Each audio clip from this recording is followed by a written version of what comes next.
Pernah nggak sih rekan-rekan merasa kayaknya semua orang lebih sukses dari diri kita? Atau kita merasa setiap hari harus kerja keras biar nggak ketinggalan? FOMO, hustle culture, dan overthinking adalah tiga fenomena yang bikin hidup kita semakin berat di era digital ini yang kita perlu sadari. Kalau kita lihat tren di Indonesia saat ini, ada beberapa fenomena yang sedang booming dan mempengaruhi cara kita dalam menjalani hidup. Yang pertama sering disebut sebagai FOMO atau Fear of Missing Out. Setiap kali kita membuka Instagram atau TikTok, ada aja orang yang hidupnya kelihatan lebih keren. Liburan di luar negeri, bisnis sukses. Rasa-rasanya kalau kita nggak melakukan hal yang sama, kita jadinya gagal. Yang kedua, hustle culture dan juga workaholism. Di sisi lain, ada tekanan besar buat terus produktif. Kerja dari pagi sampai malam, ikut webinar ini itu, ngejar karir secepat mungkin. Seakan-akan kalau kita santai sebentar aja, kita bakal tertinggal. Atau ada juga fenomena overthinking dan decision paralysis. Contohnya seperti di era digital ini, kita punya terlalu banyak pilihan dari makanan, karir, sampai pasangan.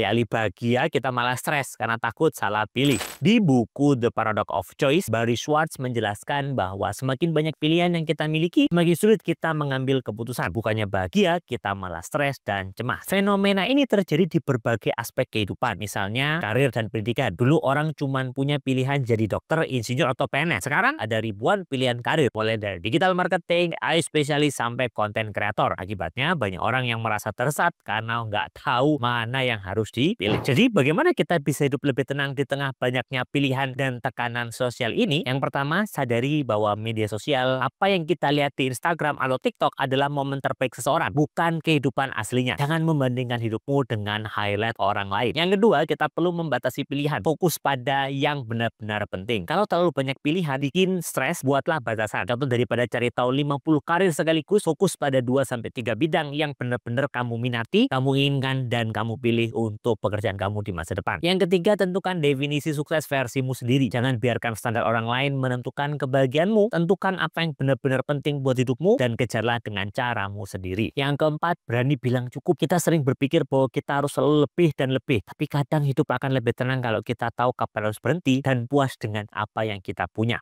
Yang kelima, terapkan the rule of three. Jangan overthinking. Kalau bingung memilih sesuatu, buat 3 kriteria utama. Misalnya dalam milih karir, harus sesuai passion, harus punya peluang masa depan, harus fleksibel dengan cara ini. Keputusan jadi lebih simpel. Kesimpulannya, hidup di era digital memang penuh tekanan, tapi kita bisa mengontrol cara kita meresponnya. Jangan biarkan FOMO, hustle culture, atau overthinking menguasai hidup kita.